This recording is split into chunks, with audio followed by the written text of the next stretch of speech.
sim racers from around the globe, honoring a revolutionary era of open-wheel racing. With a beast not easily tamed, roaring around legendary circuits at breakneck speed, when engineers and drivers push boundaries, sometimes too far. When heroes muscled roaring beast wheel to wheel around the hallowed grounds, a time when the only driver aids were his 2 feet, perfect combination of man, machine, and speed. Experience the competition and the glory of the early 80s IndyCar action. The Lionheart Retro Series, presented by SimXperience, starts now.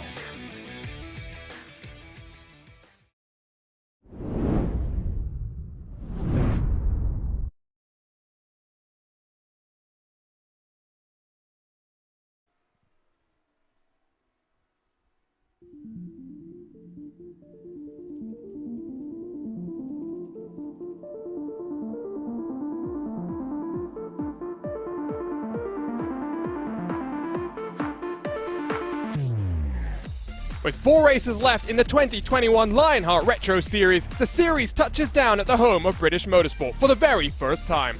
The challenge today is not just a brand new track to the series, but a brand new tyre that will test drivers and show who has adapted the quickest. With 3 consecutive road races, all leading to our double-point season finale at the Auto Club Speedway, building momentum will be crucial at a fast and flowing track. This is Silverstone, and this is the GraaFix Grand Prix of Silverstone. My name is Arjuna Kenkipati, delighted to be joined by Andrew Kinsella in the RaceSpottv commentary booth. You can follow along with live timing and scoring powered by our partners at ATVO by heading to racespot.tv/Indy. Let's dive straight into our HyperX pre-race show, because the Lionheart Racing Series is powered by HyperX, makers of premier gaming gear like the legendary ultra-comfortable Cloud line of gaming headsets. Whatever you play, however you play, HyperX knows that we're all gamers. For more information on HyperX's full line of products, visit hyperxgaming.com, and don't forget to use the promo code Lionheart15 for 15% off all orders. It's been a roller coaster of a ride so far, Andrew, and we've touched down in Silverstone. Lionheart visited here for the very first time earlier in 2021. That was a race that produced fireworks in the Dallara IR18. The Lotus 79 raced once around here. That was a long time ago, but with a brand new tire model. Who's adapted the quickest? We'll find out here today. Thanks, Arjuna, and what a way to end this season. We've got 3 iconic road courses coming up, of course, today with Silverstone, but also Long Beach in a couple of weeks' time, and then Road America. What a way to finish off the season before our finale at Auto Club. But looking at the challenge in front of these drivers today, as you said, it's going to be definitely a challenging time here tonight. These drivers are going to have to adapt very quickly to a new tire that's going to throw a little bit of a wrench into how some of them have been driving throughout this season. So as you mentioned, whoever adapts quickest, they're going to be triumphant today. But what a track this Silverstone track is. We are on the new configuration here, so we'll have the bypass of and down into that the new section with the new hairpins, adding a little bit of passing opportunities that they wouldn't have had back in the day when these cars actually went around Silverstone. But it's going to be a fabulous race here today, I think, Arjuna. And so here's a look at that schedule. We'll be running until the middle of December. Auto Club Super Speedway Racing, we saw a thriller at Michigan last time out. That was almost a full month ago. Hard to believe just how much time has passed since that race. Here's a look at your driver's standings presented by the SimXperience AccuForce Pro V2. A couple of months ago, a couple of weeks ago even, this battle was much closer, but Matt Taylor has built up a 71-point advantage over his teammate Aaron Morgan for the Avatar Auto Racing crew. Mike Rasmussen, who did lead the championship heading into one of our last road races, that was in wine country at Sonoma, has dropped back just a little bit. But with Long Beach up next, Andrew, anything can happen at a track like that. It's completely out of your own hands at times, unless you qualify on the pole and dominate from flag to flag. This championship is still wide open, and a reminder, double points at our season finale. Even though Taylor's got a lead, he cannot be feeling comfortable. He needs momentum on his side. All 3 drivers at the top of these standings here have been so consistent all year, Arjuna. Aaron Morgan, Mike Rasmussen, they got together in the closing stages of that race at Michigan. That's put Matt Taylor in the lead for now. But one bad race from any of these drivers, and it's anybody's race. And don't forget, we are still well within the double points at the finale. With those double points, Aaron Morgan, Mike Rasmus are still well within striking distance. This is far from over, as you say. And, well, Taylor leads the championship standings. He also leads the rookie standings presented by Buttkicker, and is a pretty comfortable margin he's got here. Not yet mathematically confirmed, if I did my math correctly, but after this race should very much be locked and loaded as our rookie champion. David Sirop, known as a road course racer before he stepped into the Lionheart Retro Series, was very comfortable on the road courses in the Lotus 79, but has really turned up the pace on the ovals, 3 consecutive pole positions heading into this race. But we've got someone like Michael O'Brien, one of our few pole sitters. We've had 5 road races this year, 5 different pole sitters, so plenty of excitement still to come in these rookie standings. What a strong rookie class it is. Just Taylor head and shoulders ahead of the entire field. Here's a look at your team standings. Avatar Auto Racing have been dominating here, Andrew, but there's still plenty of excitement. RoX Racing, Lavoie Motorsports, and GraaFix LC Motorsports, they're separated by just 14 points. Well, when you have 1 and 2 in the championship, you better be dominating the team standings as well, and that's what Avatar Auto Racing has done this year. But as you mentioned, it's been so close among all of the rest of the field here, even down to Raven and Elite West. They have had some really strong runs as well. So it's been very impressive to watch the dynamics of this team race, especially the 2nd, 3rd, and 4th. They've been swapping positions all year, and I expect that to go right down to the wire. I hope so. That's going to be so much fun. Here's a look at our series details presented by -273, the premier name in karting gloves. Their industry-leading gloves are super lightweight and durable, made of a breathable poly spandex. Whether you're a kart or a sim racer, -273 gives you the control to reach victory lane. For more information on -273's full line of gloves and apparel, visit -273.biz, and don't forget to use the promo code -273LHRS15 for 15% off all orders. The 5th season that the Lotus 79 has been out in force in Lionheart competition. We're racing in a classic open wheel machine that was home to this, very comfortable I should say, at this very track. Only raced around here once in the 2 years it was racing in Formula 1. Brands Hatch hosted the British Grand Prix the year before it came to Silverstone. Not the best of success for the Lotus 79 though in the late 1970s. Drivers will have a custom fixed setup built by the man I'm sharing a commentary booth right now with. Andrew, tell us a little bit about how this car is going to feel here today. We were talking about how the rear tires might be the key to victory here today.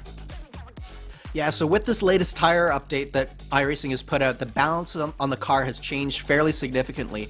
The rear tires, especially as the fuel starts to wear out and the car gets a little bit lighter, the rear tires will start to go away just a little bit more.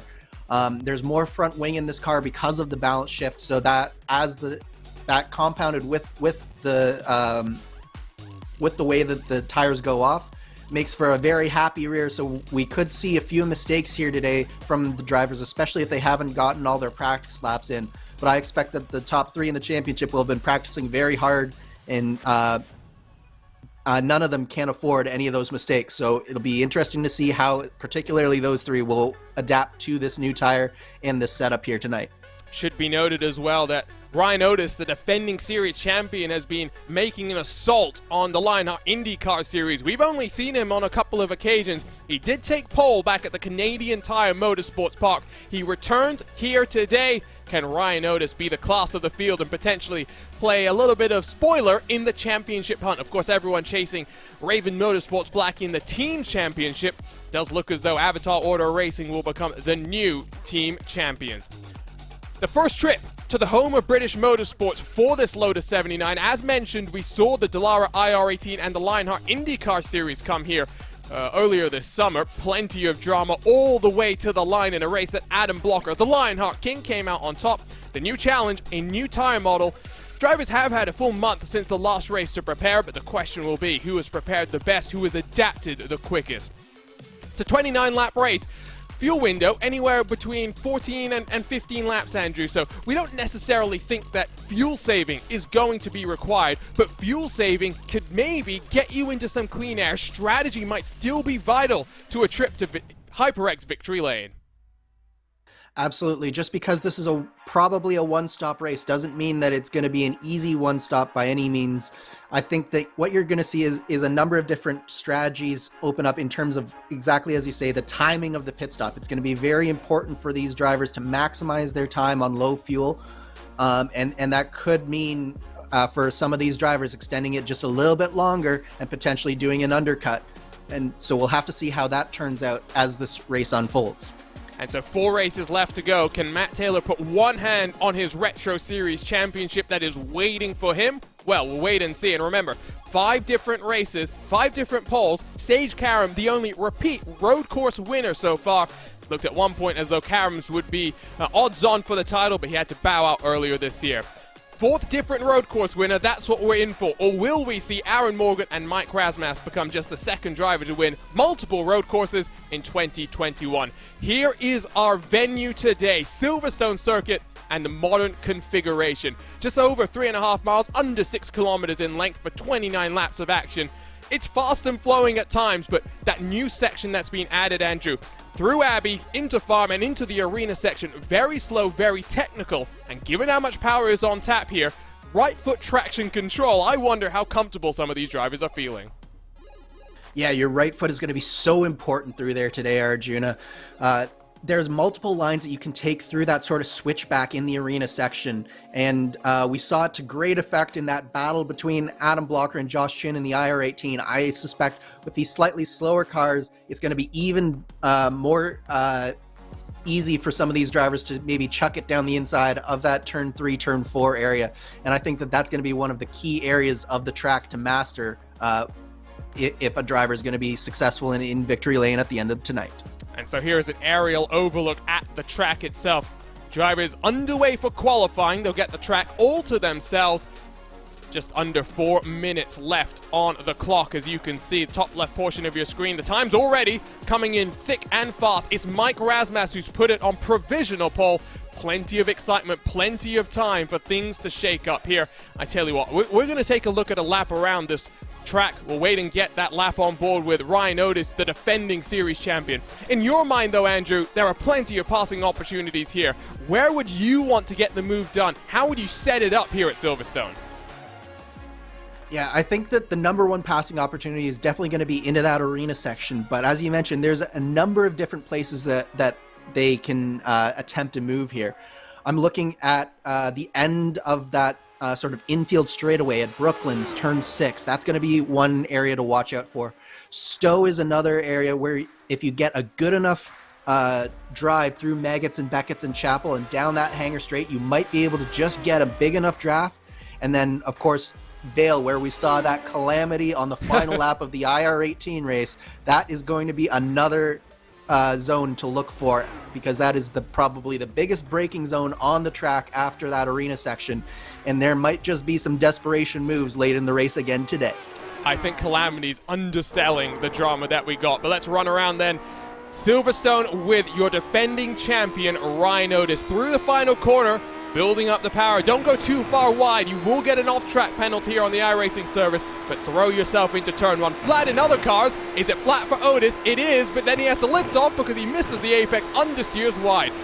In towards this tricky arena section, braking just before the 50-meter board, making sure not to clip the anti-cut curves that are ready to escort you off the track if you're a little bit too aggressive with your turning, a little bit too aggressive with how hard you push the limits. Through onto this back straightaway that we've got, and running yourself now in towards Brooklands. This is going to be an interesting passing opportunity because you can brake late here. 50-meter board for Ryan Otis. Look how much he'll try and cut the inside as well to set himself up for Luffield. A double apex corner if you set it up right.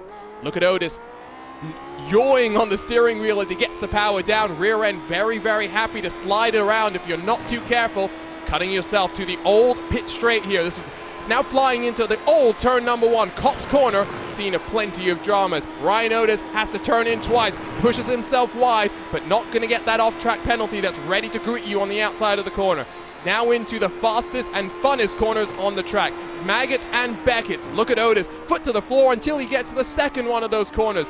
Down a couple of gears, maximize the exit, get on the power as smoothly as possible. Rasmus's provisional pole, Sirois less than 400th of a second behind. What can Ryan Otis do? It's going to be one and done for him with 40 seconds left on the clock. Through the off-camber apexes, Morgan goes up to seconds, 2,000s between the first two cars. Otis into the final couple of corners, brake early, make sure you get to the inside. We saw Josh Rogers make a bold move. Ryan Otis abandons his lap. It does mean that as David Sirois reclaims a second position, the top 5 cars separated by 0.2 of a second, Andrew. It is so close at the top of this field, and as you say, this is exactly what Mike Rasmus and Matt Taylor needed here. Aaron Morgan pushed down to P4 in the waning seconds of this, but all 3 of our championship contenders are in the top 4 spots, so it's going to be very, very close, and it's going to be a battle right from the very beginning. Qualifying comes to a close. We're ready to race at the home of British Motorsport. Let's go trackside to take a look at our starting grid here in Silverstone.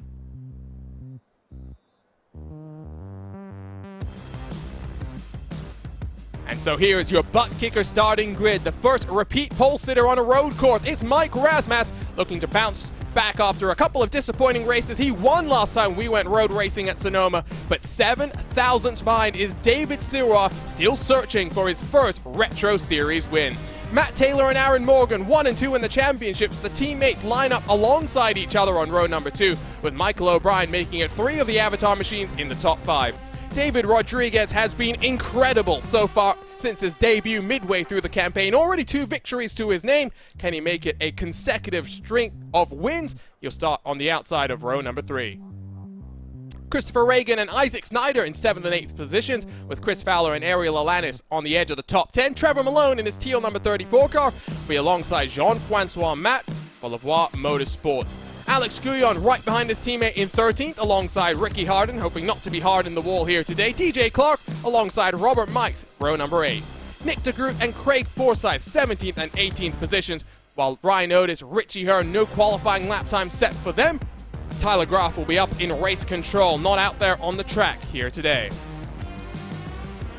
So 29 laps on the board, and we are ready to rumble. Before we get to our green flag, though, let's walk you through our featured onboards here today. First, it's Mike Rasmus, the pole sitter. GraaFix eSports, world-class design from the real world to virtual. Visit graafixesports.com. Another front row onboard camera, it's David Sirois with a HyperX onboard. Whatever you play, however you play, HyperX knows we're all gamers, and HyperX is always ready to game. Ariel Alanis has your butt kicker onboard camera on the edge of the top 10. What you see and what you hear is what you feel. For more information, visit thebuttkicker.com. And alongside him is Chris Fowler with the Chris Fowler Racing onboard. Join Chris on his sim racing journey through his live streams. Visit Fowler Racing on Twitch. And of course, it's not just those 4 cars, but all 20 of our runners here today that will have onboard cameras, but we are ready to race. The run to the championship continues here in Silverstone. 4 races left and 3 consecutive road courses, all building to a double point finale in Auto Club. Competition, commitment, excitement. This is Lionheart, and this is the GraaFix Grand Prix of Silverstone. Through the final corner they come, and we are racing as Mike Rasmus takes the green flag. Away we go in Silverstone.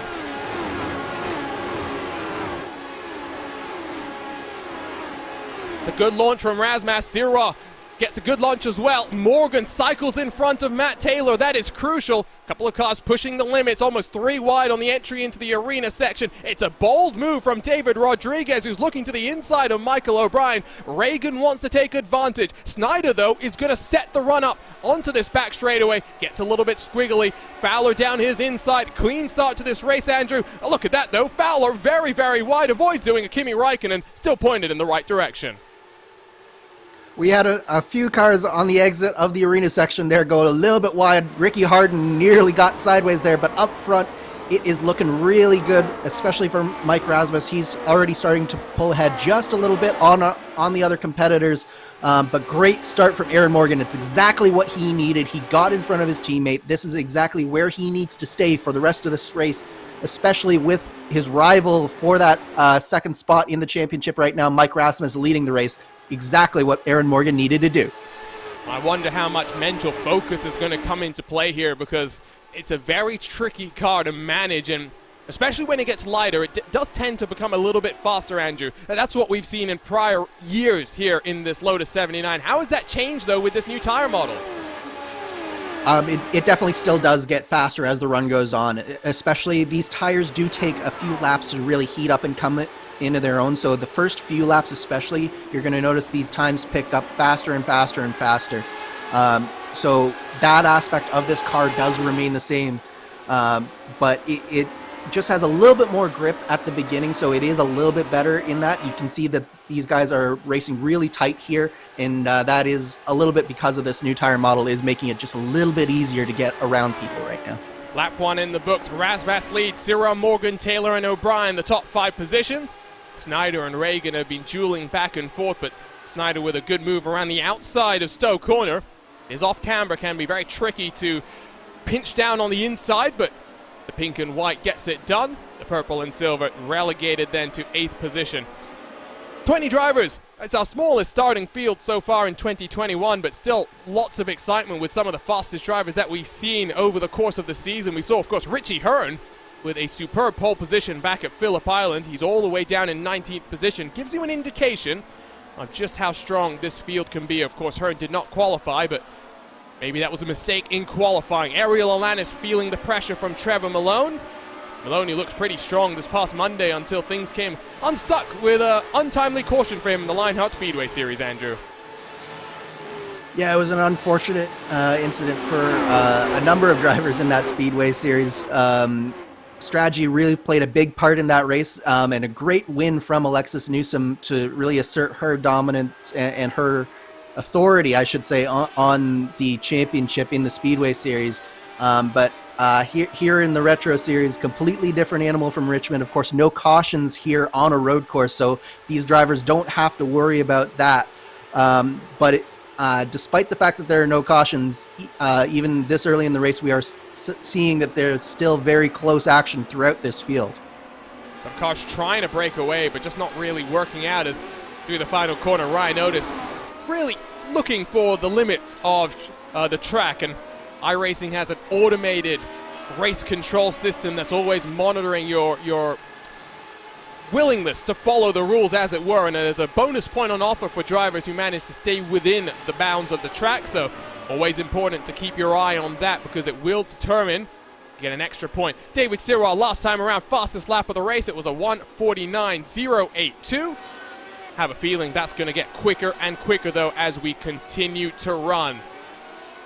Trevor Malone, behind him Alex Gouillon getting a little bit wide, might open the door for his Lavoie Motorsports teammate to come back at him. These two have swapped around on the initial race start. They'll work their way down in towards that left-hand sweeper. Brooklyn, such a heavy braking zone, but can really cut a lot of the inside curb. Nothing really doing for now. Meanwhile, out front, the separation is starting to build. It's half a second between Sirwa and Razmas, so Sirwa doing a good job to close on the car that's third in the championship, but now 1.5 seconds back to Aaron Morgan. This is what Razmas would have wanted. Don't think, though, that Sirwa is going to make his life so comfortable. Yes, he knows Razmas is fighting for the championship, but we've seen the Canadian comes oh so close to victory in the last couple of races. I was going to say, Rasmus might like the gap that he's pulled on Morgan and Taylor right now, but he can't be too thrilled about having David Sirwa that close to him. David Sirwa's proven time and time again that especially on road courses, he's very, very strong. So having a driver like that right behind you, it does keep your wits about you this early in the race, but I'm sure that he could probably say that he could use maybe another half a second or so of gap from Rasmus back to Sirwa. Looking wheelwards from the race leader as across the line. 3 laps now in the books at our inaugural race here in Silverstone for these Lotus 79s. Looking wheelwards, of course, with our GraaFix eSports onboard camera. And weather conditions. We should probably talk a little bit about them because the bigger the variability over the course of the race, the more drivers have to adapt. But when it's 25 degrees in the air and 41 degrees on the track, that's not necessarily the adaptability we're going to be talking about, Andrew. Instead, it's those 13 kilometer an hour, gusts of wind. Always very difficult to make sure you have that car on the edge of limit, on the edge of the the grip, I should say, while also making sure that the wind's not changing on you constantly. That's especially true on a car like the Lotus 79, where the aerodynamics aren't quite as predictable as some of the modern Indy cars are. So you do find that the wind conditions does affect this car maybe just a little bit more than the modern cars, where they're a little bit better suited and have maybe a little bit more mechanical grip in terms of just the fundamental car itself. In these cars, the wind can really sort of buffet them around a fair bit. And it does present a very big challenge for these drivers to overcome as this race unfolds. And we're definitely seeing a lot of give and take. Drivers pushing a little bit too hard to get punished by losing some time. That gap between Razmas and Sirois now up to 9/10 of a second. Morgan trying to close on the car in second position. David Rodriguez really love the paint scheme that he's got back there. RSR eSports always have a wonderful livery, but of course it's Breast Cancer Awareness Month, so no green for Rodriguez here in October, instead running the pink. It was a dramatic victory for him last time. Strategy played out perfectly at the Michigan International Speedway. Still believe he's under investigation for fuel tank modifications at the Iowa Speedways. Ooh, in toward the final chicane. That is Isaac Snyder that's gone around. Rodriguez, we were just talking about him, punches in the fastest lap of the race. Yeah, unfortunate incident here with Snyder. Just got a little bit loose, has a little bit of front wing damage as well. That shouldn't affect him too badly. But it will have a little bit of an effect, especially this early in the race. It will give him time to adapt, but at the same time, it's never good to lose that many positions this early in the race. He's got a long road ahead of him. As we see, he just gets in a little bit too far in the Vale. Ooh. Tries to cut the corner, and then he was just basically too hot through the entire chicane there, Arjuna, and just clips that sausage curb on the inside of the corner there, and around he goes. Hop, skip, and a jump for the 13. That's what I was saying, those anti-cut curbs, very, very easy. He has to back himself up as well to get turned around and pointed back out onto track. So for Snyder, was looking good, but he really had been very aggressive, as now he's side by side with Ricky Harding. That's down the field. In towards Copse. Hardin has to concede for now, but don't think that Hardin's not going to try and fight this one back. He might have to watch in his mirrors, because Craig Forsyth got a monster run through Copse corner and around the outside. Forsyth gets it done on the entry. You do not want to be too wide through Maggots and Beckett. Back out front, though. Gap continues to go back and forth. Sirois now still half a second behind, but he's brought Morgan, he's brought Taylor, he's brought O'Brien with him. Razmas really not being able to pull away. When we last went road course racing in Sonoma, Razmas and Taylor were able to stretch their legs and dominate in that one. I don't think, given the importance of draft here, Andrew, we're going to see the same thing.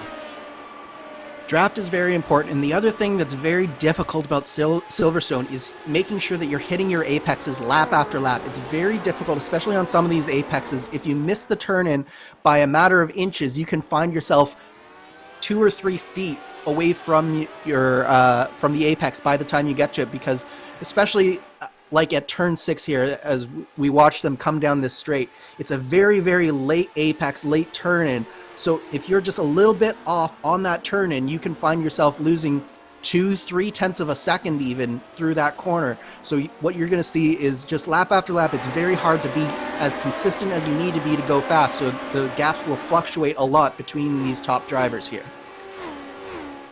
And consistency is really what develops the best drivers here on the iRacing service. That's what we've seen from Adam Blocker in his quest for a 4th consecutive IndyCar title. Top 5 streak that dates back to last September in the IndyCars. Averaging a podium every single race so far in 2021. It is absolutely unbelievable, the consistency, the quality of the performances that Adam Blocker has put in, even when, because of his trackside duties with the NTT IndyCar Series, he's not racing from home. Here's a look at your HyperX onboard. It's getting closer and closer out front. Now down to 0.4 of a second. Razmas a little bit hot on the entry. That will check him up. Sirois going to be well and truly on his chuff as we head into the final couple of corners. Watch out if Sirois can get a good opening couple of corners here. Would not be surprised if he's able to pull alongside into Brooklands and try a move. Yeah, this is probably the closest Sirois has been so far this race.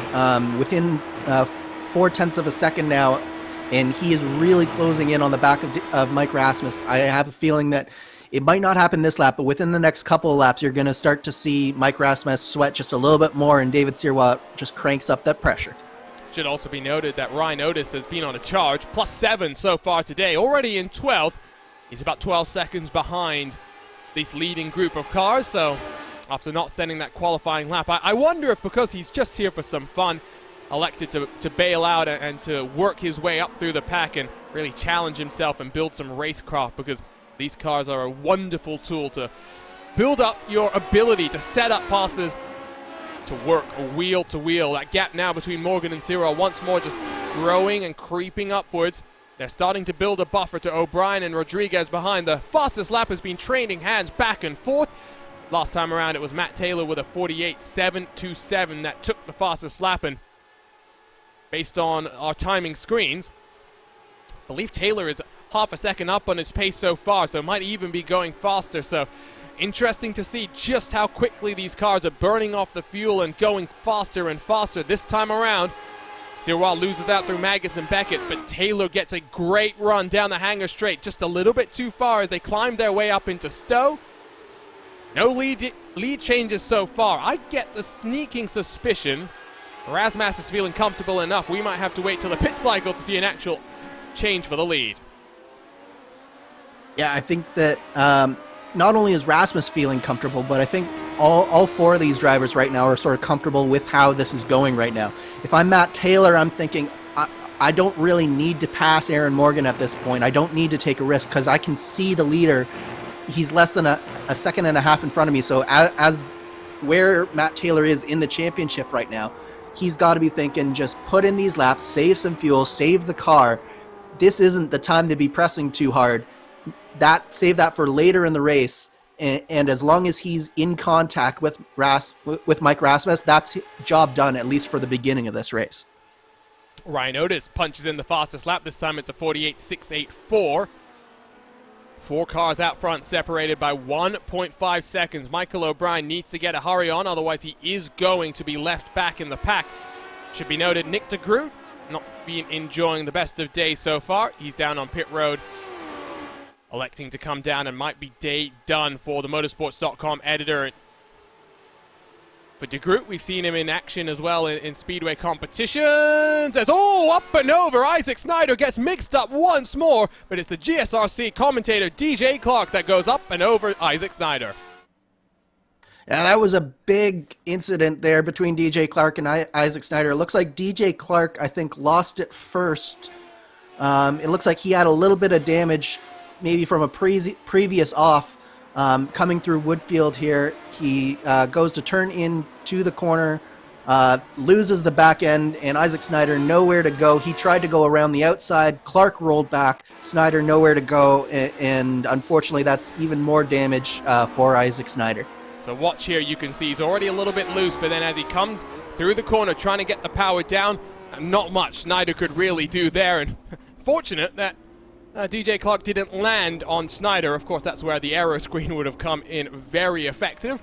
Great thing about the iRacing service, though, crashes are just virtual. We don't have to worry about anything happening to our drivers. Snyder's car looking much worse for the wear. He'll have to come down on pit road. We'll see if he'll continue with this race. Ryan Otis now up to 11th as he disposes of Alex Guyon.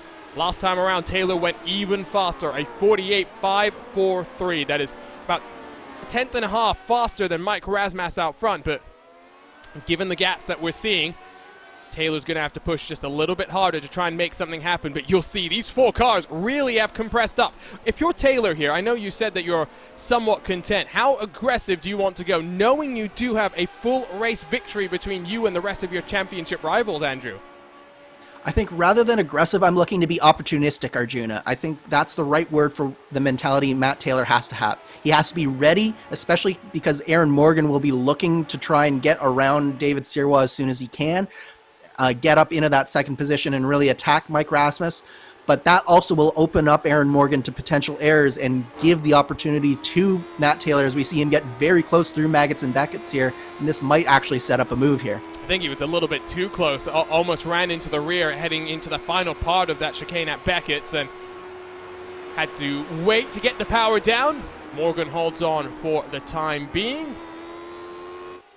Let's go ahead and see what else has happened out on track, because I think, unfortunately, as Ryan Otis now gets past Trevor Malone easily, even before they get down into Stowe Corner, for Richie Hearn, has there been another issue in through Brooklands. He's behind the 82 machine of Jean-Francois Matt, so maybe a little bit of dirty air goes around, and, well, Richie Hearn's internet not known for its consistency. Richie Hearn, a driver that we have seen consistency from. This time it's Michael O'Brien that goes fastest, trying to close on that car, those grouping of cars out front. But David Rodriguez well and truly now on the rear end of Michael O'Brien. Still 6 cars separated by just 3 seconds. Incredible, Andrew. Absolutely incredible driving from all of our leaders right now. Michael O'Brien and David Rodriguez, not necessarily known to be the fastest on road courses, but they're doing a fabulous job at the back of this pack. Very, very similar to Taylor. They'll just be sort of sitting here waiting, watching, probably saving a little bit of fuel. It's very difficult once you get 4th, 5th in line to really get a good run here because of just how strong the cars in front of you will be receiving a draft as well. So I think that so far they've run a very nice, clean race, and as long as they can stay in that draft of Matt Taylor, they stand a very good chance of having a very, very good finish at the end of this thing. And let's talk a little bit about our championship leader. He debuted at Sonoma last year, so about 12 months ago, 23 starts since then, 16 top 10s. That is great consistency, 13 top 5s. 4 wins to his name. He has been strong here in 2021. First win last year at Motegi. Managed then to win once more at Motegi this year, and that set him on fire. The couple of weeks after that, won at New Hampshire Motor Speedway, and then at the Worldwide Technology Raceway, the last time we went short track racing on the speedways. Took his 3rd victory on the campaign to build up his championship hopes. But it's not just in Retro Series competition that we've seen him be strong. Unfortunately for him, as he'll go faster this time around as well with a 48.297. Unfortunately for him, Andrew, his Speedway Series championship hopes went over a bit of a road bump this past Monday when things kind of escalated in the closing stages and Taylor took some significant damage. But he's strong in the DW12. He's also strong in the IR18, where he's really been putting on a good performance in that IndyCar series. Yeah, and pulling triple duty is never easy. It takes a lot of effort to prepare yourself for one race a week in the Lionheart series, given how good the competition is. So preparing yourself as well as Taylor does for 3 separate competitions, sometimes even in the same week, it's really impressive. And I do want to say, like, Taylor, he has all 4 wins on the ovals, but you can quite clearly see he is no slouch on the road courses either by the job that he is doing today. Well, I definitely agree, but let's go take a look at a couple of replays here. First, it's Chris Fowler heading into the arena section. This new section that was added when Silverstone got reconfigured, and that's why Chris Reagan has that significant rear end damage. Reagan loses the rear end. There's going to be another contact here, isn't it? Oh, Ariel Alanis, I think almost just side T-bones Chris Reagan, and that's a bit of a bizarre one. Let's take one more look at this, Andrew, and talk us through what happens here. Yeah, it's a bit of a messy rejoin here from Chris Reagan. He gets into this turn 4 arena corner. He just gets a little bit loose on the rear end. Car comes around, and then he tries to spin it around quickly, but unfortunately he goes straight back in front of a whole bunch of cars there, and it does look like Ariel Alanis. I'm not sure, there might have been a little bit of netcode contact prediction going on, because I don't think Alanis actually touched him, but at the same time, it was just ill-advised move to spin around like that. He probably should have waited until this group of cars got through, and he's probably got the worst of that out of the 3 drivers involved there. Unfortunate, and Ryan Otis almost got cleaned out there as well. Otis now on the back of Chris Fowler, who was mixed up in that. I wonder if there's some damage to the number 20 machine. Down this back straightaway in towards Brooklands once more. Sirwa a little bit closer. Taylor a little bit further behind than we've been seeing these last couple of laps. Can Taylor close that gap up in his black HyperX machine? Here's that move that we were waiting for. Is Otis going to look to the inside of Fowler heading in towards Brooklands? A little bit too far behind as your defending series champion back in action for only the 2nd time in 2021, if I'm remembering correctly.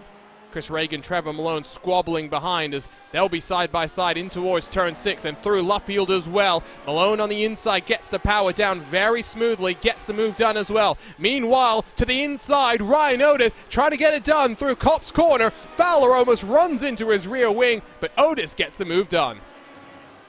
Very close stuff from Otis and Fowler there, but really respectful racing. Good job from Ryan Otis. That's not necessarily the place that you would think was a traditional passing area here at Silverstone. There's not a lot of braking that goes on into Kopp's corner, so Ryan really had to make sure that he had that move essentially completed before they got to the corner. He did that, and Fowler let him have just enough room. I think Fowler knows that Otis at this stage of the race is probably faster than he is, and he's probably looking to maybe see if he can draft along just a little bit and use Ryan Otis right now to stretch his gap over the likes of Ariel Alanis and Alex Guyon behind him. Malone and Reagan still side by side for a moment there as David Rodriguez punches in the fastest lap. That's the clear indication that as the fuel burns off, the cars go faster. Rodriguez a 48.245 last time around. Great to see that Chris Reagan is able to hold on despite that damage that he's got. You would suspect that when he comes down into pit road in just a couple of laps' time, he'll be held there a little bit longer. Some damage definitely going to be repaired here. It is a party at the front, though. It's now 6 cars separated by 2.5 seconds. Matt Taylor dropping back has brought Michael O'Brien, David Rodriguez into this fight. Right side of the screen, we'll take a look at the live points situation, and because Rasmus is out front, he will leapfrog Aaron Morgan up into second position in the championship. Matt Taylor's gap still at a comfortable 60 points, but when we say comfortable, that is 1 race victory separating first and second. With Long Beach up next, anything can happen. We'll be at Road America after that. 2 weeks until Long Beach. A week after that will be Road America. Things are still wide open. Sirwa Fowler close for 4th and 5th as well. O'Brien, if he can get a good result here, still has a chance of 4th in this championship. Yeah, there's stuff to play for throughout the top of this championship and the top of this race. Absolutely, O'Brien has to know as well that David Sirwa, who is one of the drivers that he is fighting, is in front of him. So not only do we have this battle between the top 3 in the championship in this top 6 in the race, but we also have a battle for the 4th, 5th, and 6th position.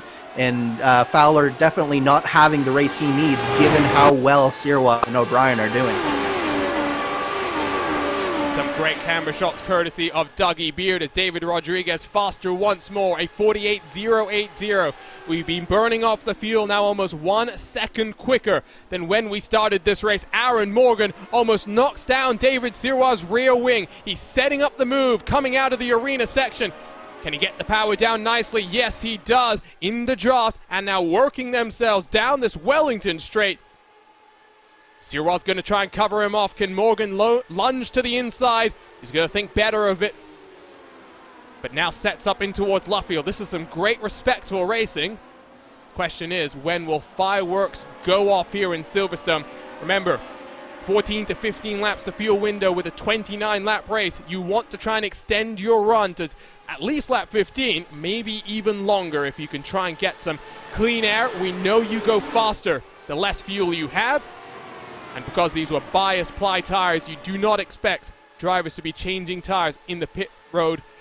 That pit cycle, therefore, just about the fuel and minimizing your time on the pit lane in what is a very slow pit lane, one of the slowest pit lanes across the iRacing service, out of Maggots and Beckett's. These cars separated by 2 seconds now. Incredible stuff.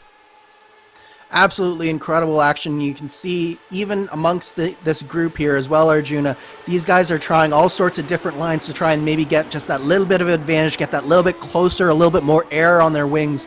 So it's been fascinating to watch these different lines, different approaches to many of these corners. You really notice it in some of the slower hairpins where everyone is just trying to do something a little bit different, get any advantage they can. And it's very important, especially as we get into these pit stops, that these drivers stay as close as they can to the cars in front, because as you know, getting in and off of pit lane in one of these cars with no rev limiter, no electronic aids whatsoever, it's a difficult proposition, and these guys will be pushing it to the limit as they come down on pit road here very soon.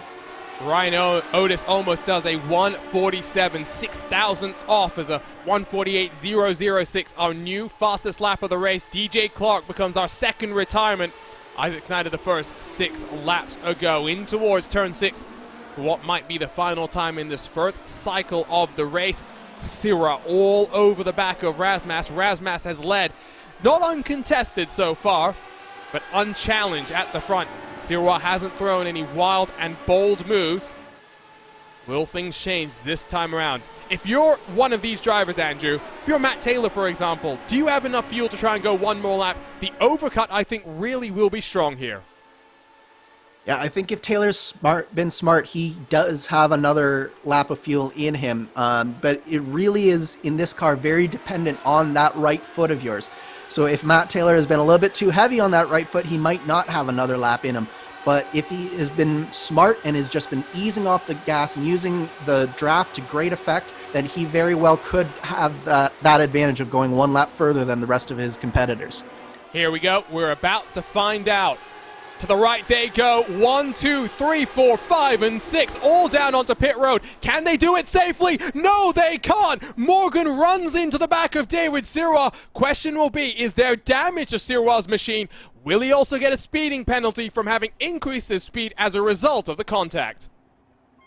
I think that's the main question right now, Arjuna. I don't think that the impact was heavy enough to really cause Sirwa too much damage, but that speeding penalty could be very, very problematic for him. And it'll be interesting to see if there is a penalty here, what race control will have to say about it as well. So here they come into the stalls. Not up on the jacks, but fuel going into their cars. Questions about to be answered. The entire field is down. Sirwa, no penalty, but it's a slow stop for him. Just about manages to come out in front of his competitors, but Razmas already gone. 1 second the gap. It will be building as well.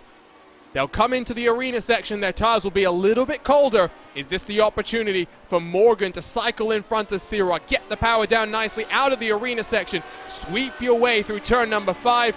Morgan just a little bit too far behind. Yeah, this is exactly the opportunity that both Matt Taylor and Aaron Morgan need, because David Sirwa is that little bit further behind Mike Rasmus right now. That means that he won't have the same type of draft that he did before, but at the same time he will still be in a little bit of dirty air, so he won't quite have the performance through the corners that say Mike Rasmus has, that performance advantage as the lead car. So this is Aaron Morgan and Matt Taylor's shot to get around David Sirwa. They have to do it very quickly though, because we've seen that Sirwa is fast in this car, especially as the run goes on, and he should be able to get back towards Mike Rasmus as the run goes on. It's 1.6 seconds that advantage. Be curious to see if Sirwa can close on up. Inconsistent at times, but clearly rapid here at Silverstone. What's the draft look like here, Andrew? Is Razmas being able to break out? Is it going to require some qualifying laps in effect from David Sirwa to close on up? Yeah, Mike Rasmus has definitely broken the draft at this point, so Sirwa is going to have to be very, very careful here. He's got a hungry Aaron Morgan. Oh, and Sirwa is in the pits again here. That is confusing, to say the very least. The only thing I can suspect is he sped on the exit of pit lane trying to stay in front of the rest of his competitors. That is heartbreaking for David Sirwa then. It does mean Razmas is clear and in control. The 3 championship protagonists now will sit on the podium positions. They sit in the podium positions, but Mike Rasmus is now 2 seconds in front of Aaron Morgan, so he now has a fairly substantial advantage over his competitors. And because he did go as far as he did on that first stint, and he went the same number of laps, it means that he probably doesn't have to do any fuel saving whatsoever here. So it's a very distinct possibility, Arjuna, that he was saving a little bit of fuel, and that's why he kept everything so compacted during that first stint. Right now, Mike Rasmus is showing a lot of speed out there on his own, so it'll be interesting to see if Aaron Morgan and Matt Taylor can respond, and exactly which one of the 2 teammates will be the one to do the response. And what's rule number 1 in racing? Don't hit your teammate. These two have to remember they cannot afford to trip over one another. Does mean, though, that Razmas a little bit more comfortable than he was in the first stint of this race. He's got 13 laps to go to win his second race in 2021, close in that championship gap. But as a result of Sirois having dropped off, Morgan already looking, trying to break the draft. Taylor's to the inside. Morgan's going to let him through. Yeah, I think Morgan made a mistake coming through Chapel there, and I think he had a slowdown penalty there, Arjuna. So that's why Matt Taylor was able to get by him so easily. He's still slowing. He's still slowing. Sorry, Andrew, but O'Brien to the inside. Morgan might finally have cleared it, but it might be too late if Morgan can get the power down. Rodriguez trying to pounce and take full advantage. It's not going to matter. Morgan clearly has that slowdown cleared at this point in time, but it's a costly one. He's also out of the drafting range. Let's go ahead and turn our attention to what happened there and see if we can pick up that off track that gave him. It wouldn't have been that one. You can run wide without taking a slowdown penalty. It will invalidate your bonus point. Watch here. Does he cut one of these curbs a little too aggressively? So I believe that it's right here on the exit. He just goes a little bit too far. He's all the way off the track, and he's on the inside through the curb there. So that will give you a penalty right there, Arjuna. So it was through Chapel as he turned on to Hanger Straight. That is exactly what happened. That's where he made the mistake, and that could be a very, very costly mistake in terms of his championship hopes. And we'll take one more look at those championship standings, because it does mean that's now 8 points. Having to do math as a commentator, especially when you're talking, it is tough. But 8 points between Razmas and Morgan, so the 3-point deficit has now been turned to an advantage by Razmas. But because Taylor has cycled his way up to the front, he's now a full race victory once more in front of Mike Razmas. So it's worked out in Taylor's favor. I think Taylor is going to be pretty, I wouldn't say happy, but content with second place here. Yeah, I definitely think that Taylor will be content with the race as it's going so far. I think that the person who's going to be most bothered by this right now is Aaron Morgan, and he's been showing the last few laps that he's really pressing really, really hard. He sees the race sort of slipping away from him right now, and I think he's just got to do his best to calm himself down just a little bit. He's shown that he's been very fast throughout this race, but when you get into that mentality of sort of pressing a little bit too hard, that's when you start making the mistakes. That's when you miss those apexes where you run wide. So if he can just rein that in just a little bit, there's still a lot of time left in the race. He's still got 10 laps to go. He needs to bring it back and focus forward on Matt Taylor and getting back and past his teammate here. I said never trust a commentator's math. 11 laps to go, Andrew, I think, if I've done my math correctly. Yes, you're correct. Trust me, I've done that more times than I care to admit. You'll also see on the right side of your screen that because of Sirois' misfortune, and I'm sure it was a little bit of just frustration coming to him on that exit of pit lane, he's now dropped behind Fowler. Fowler's not having the best of runs. We've seen him be very quick on a road course, but he's coming under pressure from Ariel Alanis. There's only about half a second separating 7th and 8th positions right now as they work their way onto the Wellington Straight and down in towards Brooklands. Michael O'Brien, if he can get a good result here, is still in with a chance of 4th, but it's going to take some misfortune, maybe even some bad luck for either Fowler, either Sirois. Sirois already having a little bit of bad luck here today. Chris Reagan, who is now battling with Richie Hearn, as Richie Hearn's had an issue of his own. The number 70 machine lights up his rear tires as he tries to get back on track. Not the first time we've seen Hearn having issues, I think, through Brooklands. Yeah, I believe it might even be a mirror image of what he did about this point in the stint last time as well. So it looks like Richie didn't quite learn the lesson from the first time that he did it. Yeah, just a little bit too much steering input too early in the corner.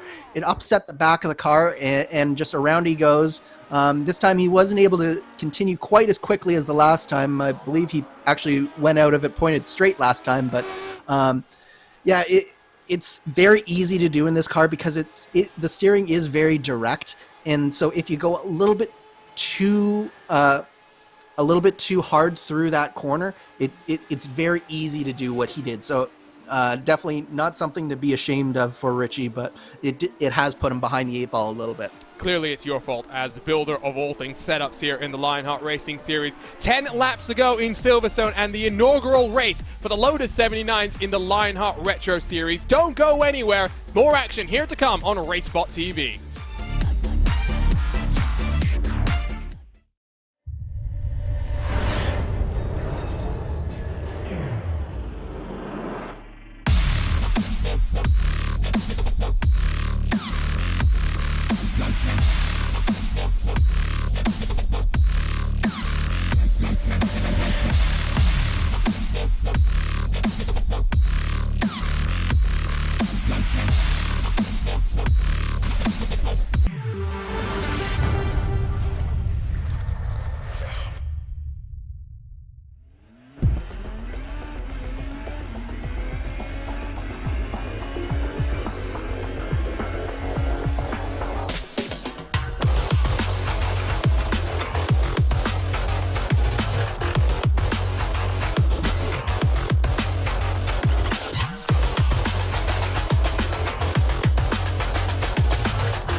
Welcome back to RaceSpot TV and round 15 coverage in the Lionheart Retro Series. We're at the home of British motorsports for the GraaFix Grand Prix of Silverstone. My name is Arjuna Kankipati, alongside is another AK, Andrew Kinsetta, maker of all things set up for the Lionheart IndyCar Series. Don't forget you can follow along with live timing and scoring by heading to racespot.tv/Indy. Follow your favorite team and drivers courtesy of our partners at ATVO. Close battle for third. First and second have run away up the field. Remember, of course, Aaron Morgan, Michael O'Brien are teammates, but they've got to watch out for a ever-hungry David Rodriguez looking for a move, but plenty of racing still to go. It's been an exciting first trip to Silverstone for the Lotus 79s, Andrew.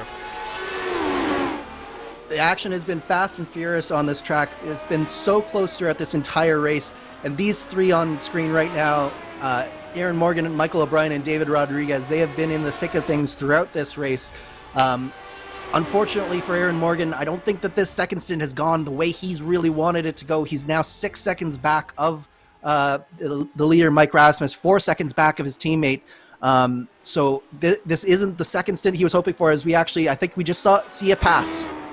No, Rodriguez thought about it, but he thought about it. That's a tough place to get the move done, around the outside of turn number 3. That would take a much bolder man than myself to get the move done. O'Brien does have to be careful. He knows that Morgan is still embroiled in a title fight, does not want to get mixed up with his teammate. Before it was Taylor and Morgan, the two teammates that we were worried about coming to blows.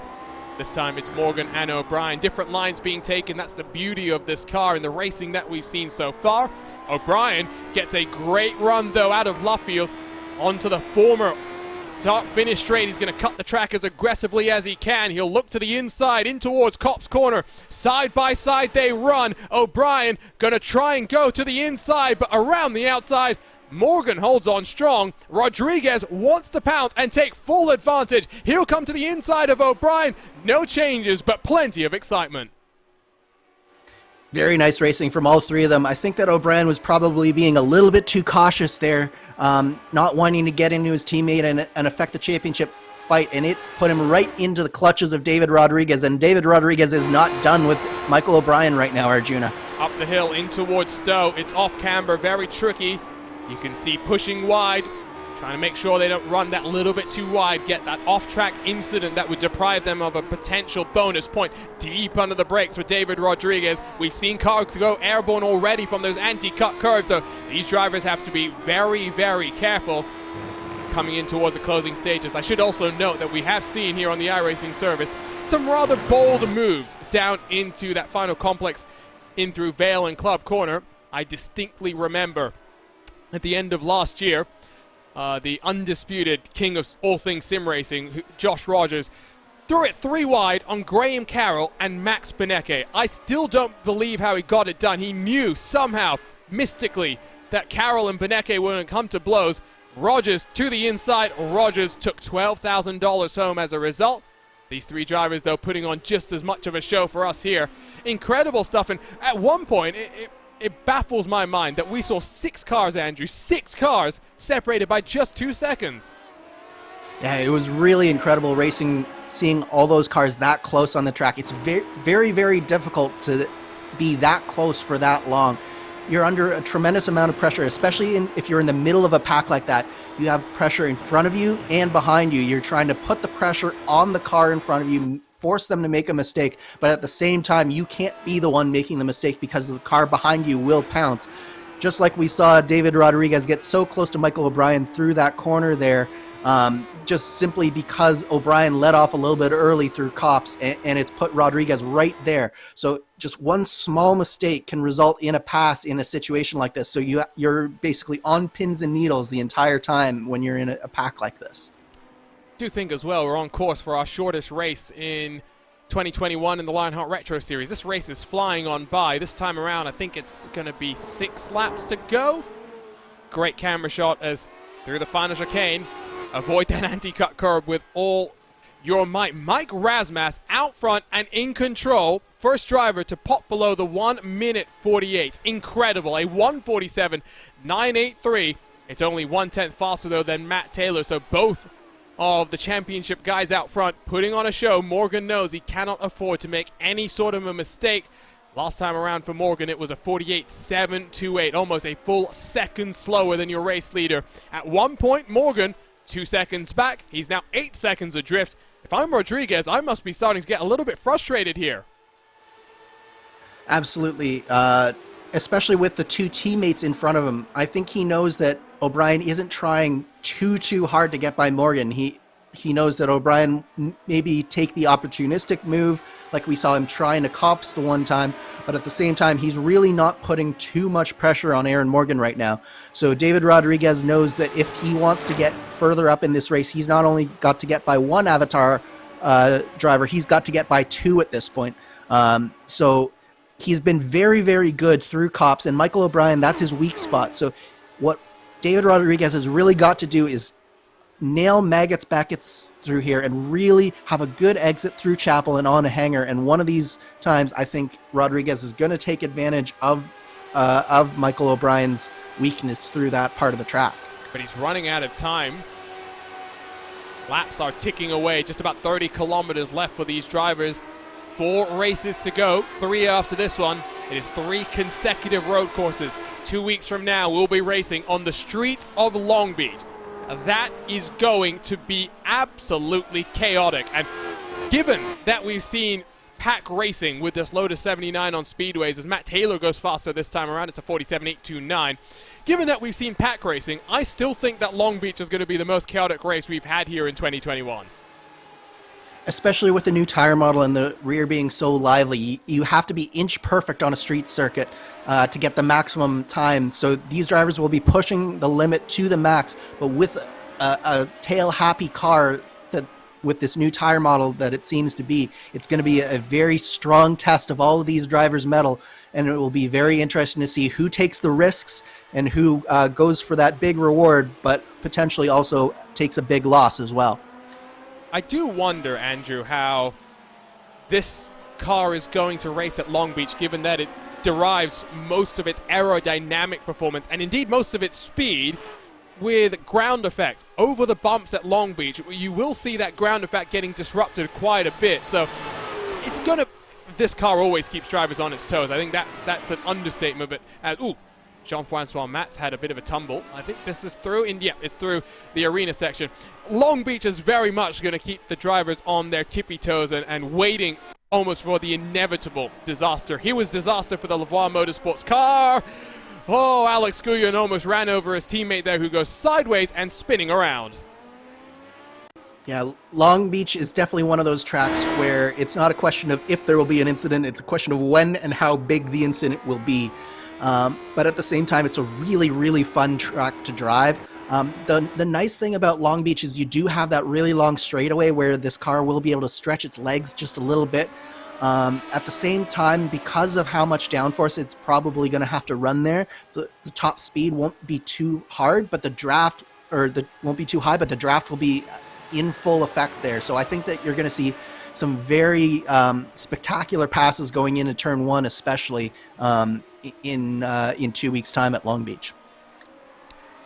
I did go and take a look at the results as Michael O'Brien, that's that different line. It's been worrying me lap after lap just how aggressive he is on the exit of the arena. Manages to avoid getting into the back of his teammate, might open the door for Rodriguez. Down the Wellington straight, just a little bit too far behind once more. I did take a look at the Lotus 79 and its history at Long Beach. Obviously raced there in 1979. 2 of the cars retired. That was Carlos Reutemann and Hector Rabac. Mario Andretti finished in 4th position. Of course, that was back in the day when retirement from F1 was a lot more common than what we see today. Seems like F1 cars of the modern era are bulletproof. O'Brien wide. That for sure will be a 1x incident, so no bonus point for him. Those bonus points might be crucial given the gap that he's got to the likes of Sirot, to the likes of Chris Fowler. This is that crucial momentum that Andrew was talking about, though. Onto the hanger straight. Can Rodriguez get the run? I think he's still a little bit too far behind. He's running out of time. 3 laps to go this time around. And he's got to be pressing just a little bit harder through Maggots, Beckett's, and then Chapel. I think that run out of Chapel, he's got to nail that one of these times. Michael O'Brien is really taking advantage of Aaron Morgan's draft down the hanger straight. So Rodriguez has to be that much closer to the back of Michael O'Brien if he's going to try and actually make this pass happen. And meanwhile, Arjuna, I just want to say it's been really fun watching Mike Rasmus and Matt Taylor at the front of this field trading fastest laps as this race winds down as well. That's what I just noticed. The gap has come down, it's grown, it's come down again. It's not over. All it takes is one tiny mistake here for that gap to be a second, for Taylor to be back in drafting range, for things to be blown wide open. Last time around, it was almost, half a second faster for Matt Taylor? Incredible. These drivers really do push each other forward. That's the great thing about championships like this, when it's not a one-horse race, it's not a two-horse race, but a three-horse race. So plenty of intrigue, plenty of drama. I have a feeling it will come down to the double-point race at Auto Club, even if Matt Taylor will have an effect one hand on the championship. Morgan not going to give his teammate the benefit of the draft this time around. We've seen that Morgan's made a mistake and taken slowdown penalties before. Can he avoid that? Down into into Maggots and Beckett's this time around. Rodriguez just a little bit further behind, but that might not be the worst thing in the world. Lets him be a little bit more aggressive, and indeed he closes on the exit of Beckett's, gets the power down nicely. The teammates working together. Not sure how much they're going to be working together. 2 laps ago this time around, O'Brien knows that if Rodriguez is presented with a chance, he is going to go for the send. Michael O'Brien is definitely in between a rock and a hard place right now. He really doesn't want to affect Aaron Morgan's championship too much as his teammate, but at the same time, he can't ignore just how much pressure he is getting from David Rodriguez here. So he's got to walk a very, very fine line of trying to keep David Rodriguez behind him while trying not to do anything too much to get Aaron Morgan. But at the same time, he does have his own championship fight to worry about, as we've stated before as well. So this is going to be very fascinating to watch just how Michael O'Brien approaches these final 2 laps here.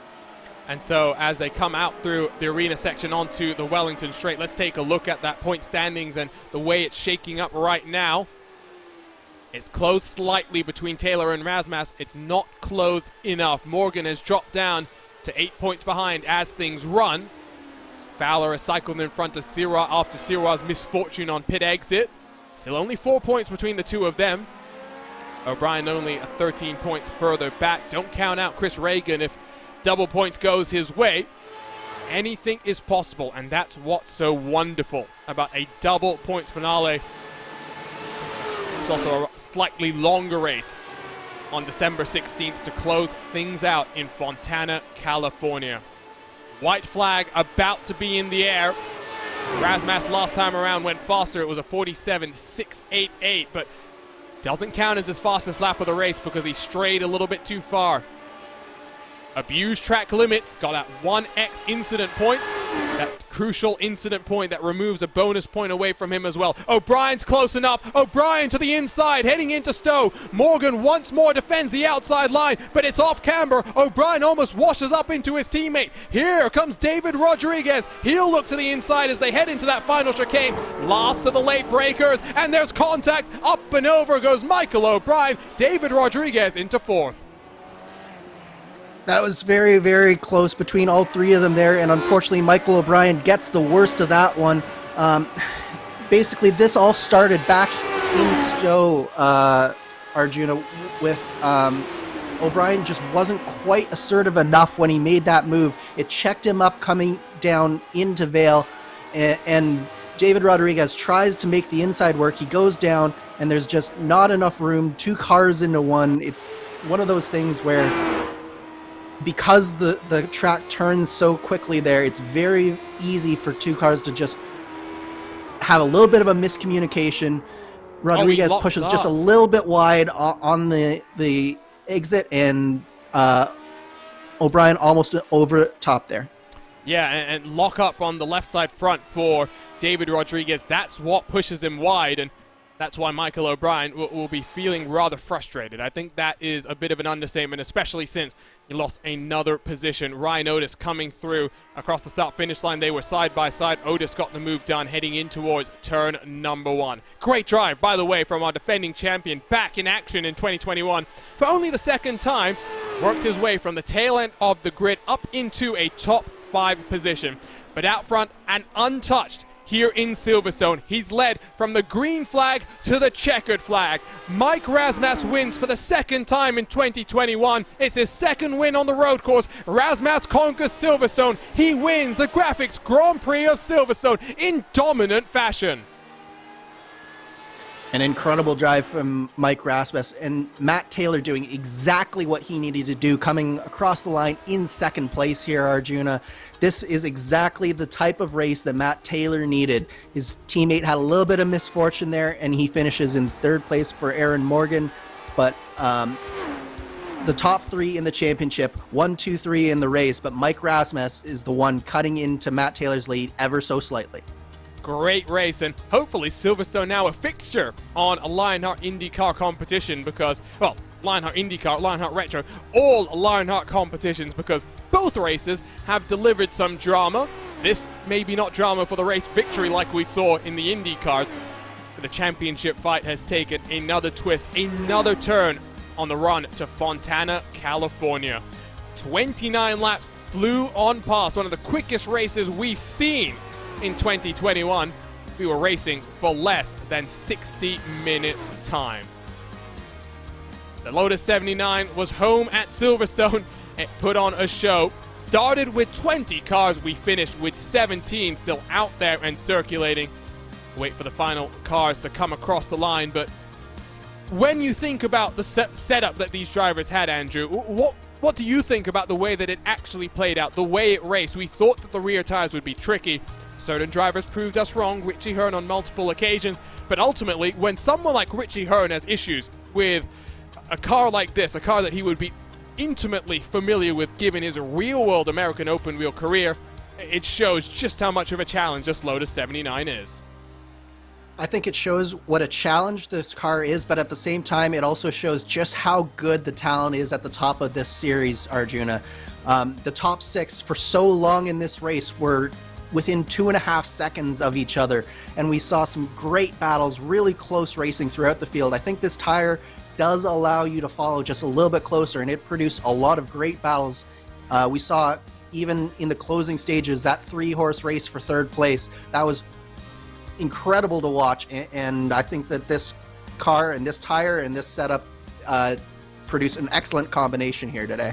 And of course, Race Control will take a look at what we saw between David Rodriguez and Michael O'Brien. Also confirmation from Race Control that the contact between Morgan and Sirrah, which is on the entry to pit road in our one and only pit stop cycle, will also be reviewed heading to the post-race celebrations. But speaking of post-race celebrations, let's go ahead then and take a look at our unofficial race results here from Silverstone.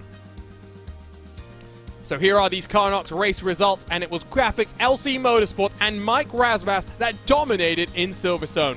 2.7 seconds back, though, the championship leader, Matt Taylor, who continues a strong showing in 2021.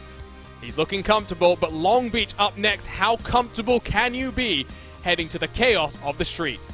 Aaron Morgan might not be on the podium when all things are said and done, but David Rodriguez might not be either. Question is, will Ryan Otis, the defending champion, cycle his way up to the podium? An incredible drive from Otis, plus 14 on the day, while heartbreak for Michael O'Brien in the closing stages, dropping down to 6th.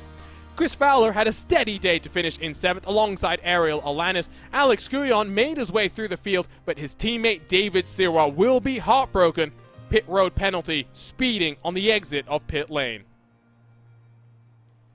Trevor Malone not enjoying the best of weeks. First it was Richmond and the Speedway Series. This time it's the Retro Series here at Silverstone. He finishes in 11th with Richie Hearn down in 12th after multiple spins. Jean-Francois Matt lit the rear tires up coming out of the arena section. He finishes down in 13th. Robert Mikes, Chris Reagan, Craig Forsyth, the last cars on the lead lap. Ricky Harden avoided the wall. He does finish as the only car one lap down before we get to our retirees. DJ Clark, Isaac Snyder, Nick DeGruth through 20th position. 20 cars took to the grid in what was our smallest field here in 2021, but they put on a show as they always do. It's time to head then to HyperX Victory Lane and into the HyperX post-race show, because the Lionheart Racing Series is powered by HyperX, makers of premier gaming gear like the legendary Ultra Comfortable, cloud line of gaming headsets. Whatever you play, however you play, HyperX knows that we're all gamers. For more information on HyperX products, visit hyperxgaming.com, and don't forget to use the promo code Lionheart15, that's LIONHRT15, for 15% off all orders. And so let's go ahead then and talk to our winner in our inaugural race from Silverstone. Back-to-back victories on the road courses for Mike Razmas. Mike, you led from flag to flag, but by no means were you comfortable, especially in that opening stint of the race. Talk to us about how this new tire model feels, how comfortable you felt with it, and how happy you are to be back in victory lane. Yeah, I can't believe it. That was a really hard race. I mean, talking about the race, I had to save fuel as the leader to make it 15 laps, and the only way to do that was to let off the throttle. And David and the whole Truly train behind me were so close, and I just knew if one of them got by me, the rest of them probably would too. So I had to really focus to get through that first stint. And then the second stint was only 14 laps, so it was a little easier just to push. But I haven't been the fastest all week, so I'm really excited to get this win and to lead every lap. And I think I got pole and fastest lap. It feels pretty crazy. So yeah, happy to be here. You did indeed, to the clean sweep of the day, the fastest lap at 47.551. Now I have to ask you about the championship, because given how strong this race went for you, you would have been pretty happy. But with Matt Taylor finishing in second, you don't close the gap as much as you would have wanted. What's it going to take here with 3 races left to go to put yourself in a position heading to our double points race at Auto Club to try and win this championship? It's going to take a lot of practice and maybe even some bad luck on Matt's side, because he's just run so much better than everyone all season, and he's super fast on both the ovals and the road courses. So just going to do the best I can like I did tonight, and hope to get the best results I can. And so 2 weeks from now, Long Beach. Are you happy about going to Long Beach? How scared are you about Long Beach? I'm really excited. I did some races in the Lotus there over the last couple, or since it's been released, I guess, and it's really difficult. I don't know if I'll make it all the way through the race, but I'm sure it'll be super fun for everyone. Congratulations on your 3rd career victory in the Retro Series, Mike, and this championship is looking mighty interesting. We'll see you in Long Beach in 2 weeks' time. Thanks, bud. So that was HyperX Victory Lane. That was Mike Razmas. Then to the second step of the podium, where we find our championship leader, Matt. Qualifying was close, so close. You lost out to Aaron Morgan, your teammate, on the start. It looked like you were saving some fuel back in 4th position. When it was your time to pounce, though, you got past your teammate who got a slowdown penalty. From there, you traded fastest laps back and forth with Razmas. How are you feeling about 2nd place here today? Considering I was in 4th at the start there, I think that's a really good finish. I think, as you probably saw at the beginning there, we just really couldn't pass each other. Rasmus was able to just stack us up, and it was kind of frustrating, because I think we'd all like to be able to run and make moves and stuff, and the car, I don't know if it was the car and the new tire model or maybe the setup, but we really just couldn't quite do that. Mike saved a ton of fuel there, being able to do that, and then got the jump pulled away, and we kind of stacked up on pit road, and I just could not make up that gap. I was ringing it out for all it was worth, but just couldn't get there. But he drove a perfect race, so hats off to him. Well, and it was close between you two last time we went road racing at Sonoma, so must have been somewhat similar given the way that you were trading those lap times back and forth. I do have to ask you now about Long Beach, because that's up next. You have a full race victory in terms of the points gap to Taylor, to Razmas and to Morgan, but heading to Long Beach, you can never feel comfortable. Have you done some laps there? How are you feeling about the racing that we're going to see there? We ran there in the IndyCar series earlier this season and didn't have a great result, but I like the track. I'm comfortable around it. In a little bit smaller car than this, I think it'll be a ton of fun. I'm looking forward to it. And I do also have to ask about fighting on multiple fronts. Andrew had talked about how difficult that is to be switching from, this Lotus 79 to the DW12 to the IR18, back and forth. How difficult has it been, especially when you're fighting championship fights on 2 fronts? I know Richmond didn't go your way on Monday, but in that Speedway Series, anything is possible. You could win your first Lionheart Championship, but maybe not 1, but 2 here in 2021. Yeah, that would be certainly awesome, and that's the goal. But just trying to be smart and and get the practice in that I can. And I know with the Retro Series, I do have that big gap there, so I can play it at least somewhat safer if I need to. But just driving consistently is what's going to finish this off, and then I think I'm just going to need some luck in that Speedway Series. Been wrecked out of 3 races in a row, so need to turn that around. Only 2 races left in the Speedway Series, but anything can happen, like I was saying. Congratulations on second here, Matt, and we'll see you in a couple of weeks' time on the streets of Long Beach. Thank you, guys. So that was the Avatar Auto Racing driver of Matt Taylor. Now to his teammate, the final step of the podium, it's Aaron Morgan. Aaron, got to ask you about that slowdown penalty, just pushing the limits a little bit too much, and well, the iRacing automated race control system was ready to ding you. Yeah, it really came down to the damage I had gotten from the tap I gave David on pit entry. It just made me feel like I had dirty air on the front wing the whole time after that. I mean, I had no high-speed corner speed. Like, it just wouldn't turn on those exits, so I couldn't get out of the exits well. And then especially that one, it's so high speed, I just pushed it a little too hard. It would have worked had I not had whatever damage it gave me, but I just couldn't do it.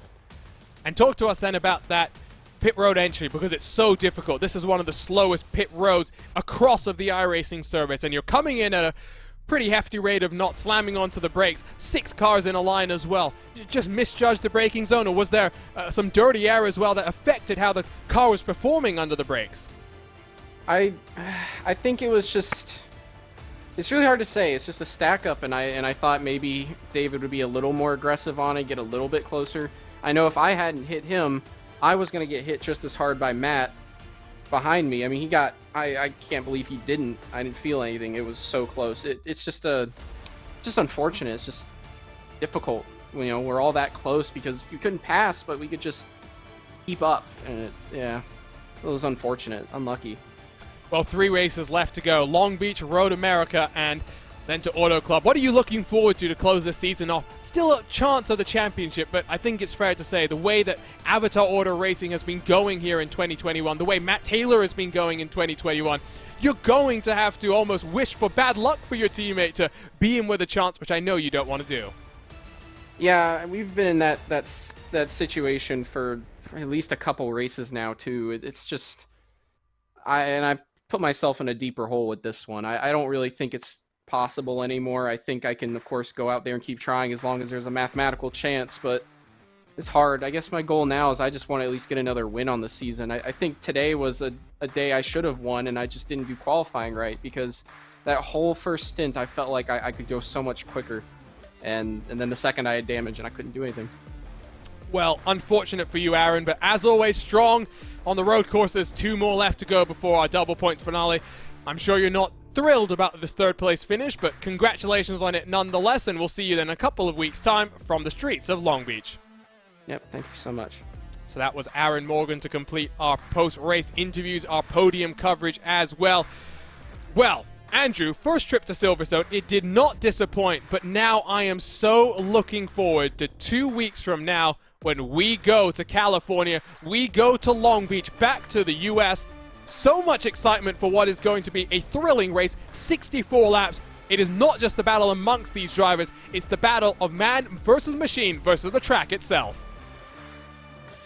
An incredible race here from Silverstone. It delivered once again for the Lionheart Series, but as you say, Arjuna, I'm really looking forward to Long Beach. It's just this iconic venue in North America. It probably, I believe it's been described before, and I agree with this, as the Monaco of North America, and it really truly is. It's such a demanding track.